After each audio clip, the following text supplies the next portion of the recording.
Hi student, next topic is de Broglie hypothesis. लिखते इसको हैं डी ब्रॉगली और बोलते हैं डी ब्रॉय। ठीक है, डी ब्रॉय हाइपोथेसिस और डी ब्रॉय इक्वेशन। अब देखो हाइपोथेसिस है बच्चों, मतलब डी ब्रॉय ने एक आइडिया दिया था, एक आइडिया दिया था कि ऐसा हो सकता है। ठीक है, तो इसे बोलते हैं हम डी ब्रॉय हाइपोथेसिस। तो देखो पहले हम जानते थे अकॉर्डिंग टू प्लांक्स। प्लांक्स क्या था? प्लांक्स ने क्या बताया था? Light contain a dual nature, wave nature और पार्टिकल नेचर। मतलब लाइट का जो नेचर होता है, लाइट या तो कैसे बिहेव करेगी, ऐसे पार्टिकल बिहेव भी करती है और ऐसे वेव भी बिहेव करती है। तो light contain a dual nature. क्या होता है इसका? अ ड्यूल नेचर होता है। कितने नेचर होते हैं इसके? दो नेचर होते हैं, वेव और पार्टिकल। ठीक है, ये बात हम पहले से जानते थे। But according to de Broglie इसने बताया था कि जो इलेक्ट्रॉन है अपना, देखिए बताया था जो इलेक्ट्रॉन है, इलेक्ट्रॉन बिहेव करता है एज ए पार्टिकल। उस टाइम हम यही जानते थे कि इलेक्ट्रॉन क्या है? पार्टिकल है। ठीक है, इलेक्ट्रॉन क्या था उस टाइम? पार्टिकल था। मतलब इलेक्ट्रॉन पार्टिकल की तरह बिहेव करता था, बिकॉज इलेक्ट्रॉन कंटेन मास। मास क्या होता है इलेक्ट्रॉन का? 9.1 into 10⁻31 kg। And it contain velocity, और स्पीड क्या होती है इलेक्ट्रॉन की? 2.18 इंटू 10⁻6 मीटर पर सेकेंड। ठीक है, तो उस टाइम हम ये जानते थे कि इलेक्ट्रॉन पार्टिकल की तरह बिहेव करता है। ठीक है, लेकिन जो ख़ास बात क्या थी, जो मेन बात क्या थी, जो इसने बताई थी डी ब्रॉय ने, तो electron contain wave nature also. क्या बताया था? कि इलेक्ट्रॉन वेव की तरह भी बिहेव कर सकता है। मतलब electron contain also dual nature. मतलब इलेक्ट्रॉन के पास भी कितने नेचर होते हैं? दो नेचर प्रेजेंट होते हैं, पार्टिकल नेचर और वेव नेचर प्रेजेंट होते हैं। ठीक है, ये किसने बताया था? डी ब्रॉय ने बताया था उस टाइम। इसने बताया था जितने भी पार्टिकल प्रेजेंट हैं अर्थ में, कौन से पार्टिकल? मूविंग पार्टिकल, जो मूवमेंट कर सकते हैं, उनका नेचर कैसा होता है? वो बिहेव करते हैं एज ए पार्टिकल और एज ए वेव। और ये बात अप्रूव भी हो गई थी। कैसे प्रूव हुई थी? बाय द डेविसन और गर्मर एक्सपेरिमेंट। कौन सा एक्सपेरिमेंट था इनका? इलेक्ट्रॉन डिफ्रैक्शन जो एक्सपेरिमेंट था, डिफ्रैक्शन एक्सपेरिमेंट से ये बात प्रूव हो गई थी। मतलब ये इलेक्ट्रॉन डिफ्रैक्शन वहीं शो करते हैं जिनका नेचर कैसा हो? वेव नेचर हो। ठीक है, तो ये बात ठीक थी इसकी। इसने ये बात बिल्कुल ठीक बताई थी कि इलेक्ट्रॉन का बिहेवियर कैसा होता है। पार्टिकल तो इलेक्ट्रॉन है ही, साथ में वो कैसे बिहेव करता है? एज ए वेव की तरह भी वो बिहेव कर सकता है। ठीक है, और इसने क्या दी थी? इक्वेशन दी थी बच्चों। इसने क्या दी थी? इक्वेशन दी थी। वो क्या दी थी? Lambda is equal to h upon m v. क्या था? Lambda is equal to h upon m v. और ये क्या था? Lambda is equal to mean क्या था? इलेक्ट्रॉन की क्या है बच्चों? Wavelength. ये क्या है? Wavelength of electron. ठीक है, वेव लेंथ ऑफ इलेक्ट्रॉन। ये क्या है? Mass of electron. और वी क्या है? Velocity of electron. एच यहाँ क्या है? प्लांक्स कांस्टेंट, जिसकी वैल्यू कितनी होती है? 6.626 इंटू 10⁻⁻34 जूल सेकेंड। ठीक है बच्चों, तो ये था इसका इक्वेशन थी किसकी? डी ब्रॉय की। ठीक है, अब इसने क्या बताया था कि all moving particle have a dual nature. मतलब जितने भी पार्टिकल हैं जो क्या कर सकते हैं? मूवमेंट कर सकते हैं। इट कंटेन ड्यूअल नेचर, मतलब उनका वेव नेचर भी होगा और उनका पार्टिकल नेचर भी होगा। ठीक है, अब देखो कैसे कैसे अप्लाई करते हैं। जैसे अपन ने एक एक्सपेरिमेंट लिया, जैसे एक्सपेरिमेंट ले लिया, जैसे एक तो ले लिया अपन ने क्रिकेट बॉल ले ली और एक अपन ने ले लिया इलेक्ट्रॉन। ठीक है, अब देखो इसके लिए हम किसकी वैल्यू निकालेंगे? लैम्बडा की वैल्यू निकालेंगे इसके लिए, और इसके लिए भी हम किसकी वैल्यू कैलकुलेट करेंगे? लैम्बडा की वैल्यू कैलकुलेट करेंगे। कैसे करेंगे बच्चों? जैसे बॉल का मास हमने कितना मान लिया? 100 ग्राम मान लिया। कितना मान लिया? 100 ग्राम। और इसकी स्पीड मान ली कितनी? 20 मीटर पर सेकेंड। ओके, अब लगा दो equation, lambda is equal to h upon m v. Lambda is equal to क्या हो जाएगा 6.626 इंटू 10⁻34 अपॉन मास कितना है बच्चों 100। तो इसको हम किस में चेंज कर लेंगे किलोग्राम में, तो कितना हो जाएगा 10⁻³ से मल्टीप्लाई कर दिया इंटू 20।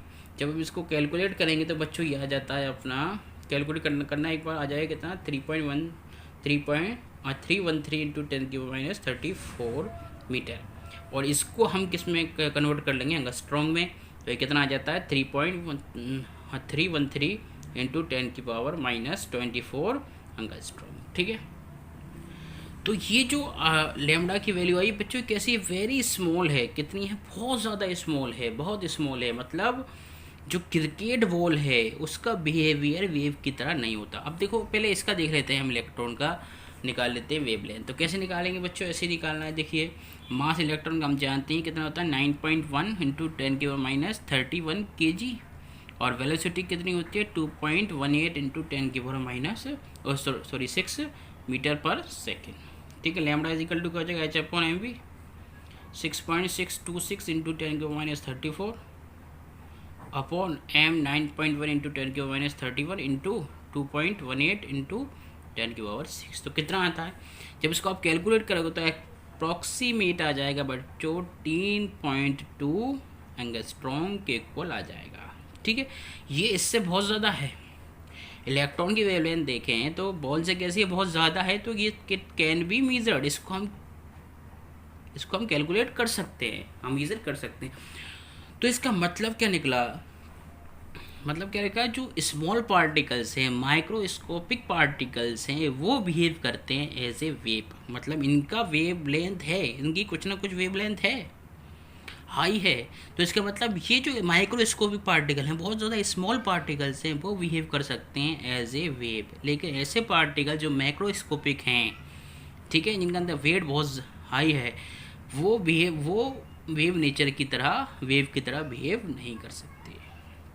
ठीक है, तो हम एक लिख सकते हैं, क्या लिख सकते हैं तो बच्चों, every microscopic moving particle is a wave. ठीक है, तो क्या होता है, जो माइक्रोस्कोपिक पार्टिकल होगा वो किसकी तरह बिहेव करेगा, एज ए वेव की तरह बिहेव करेगा। ठीक है, लेकिन इसका भी वेवलेंथ कुछ ना कुछ है, तो ये भी कुछ वेवलेंथ की तरह, वेव की तरह बिहेव कर सकता है। लेकिन मेनली क्या होता है, ये जो रूल है डी ब्रॉय का हाइपोथेसिस है, वो अप्लाई होती है मेनली माइक्रोस्कोपिक पार्टिकल्स पर होती है बच्चों। ठीक है, अब देखो डेरिवेशन निकाल लेते हैं। इसका डेरिवेशन कैसे इसको ड्राइव करते हैं इक्वेशन को, derivation of D Broglie equation, कैसे इसको ड्राइव करते हैं। ठीक है, तो हम जानते हैं अकॉर्डिंग टू प्लांक्स थ्योरी क्या जानते हैं, E इज इक्वल टू क्या होता है बच्चों एच न्यू, और एच C/λ हो सकता है। न्यू इज इक्वल टू क्या होता है C/λ। According to the Einstein rule, according to the Einstein equation, mass क्या होता है, बदलता रहता है टू एनर्जी, किस में चेंज होता है, मास एनर्जी में। अकॉर्डिंग टू द आइंस्टीन क्या हो जाएगा, according to the Einstein mass slowly changes to energy when light falls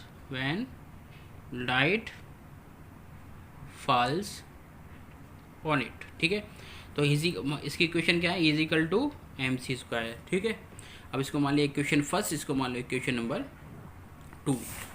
देखिए नेक्स्ट, फिर क्या हो जाएगा बच्चों, अब क्या करेंगे, हम दोनों इक्वेशन को हम क्या कर देंगे, कंपेयर कर देंगे, दोनों को एक साथ लिखेंगे। अब देखो क्या करेंगे,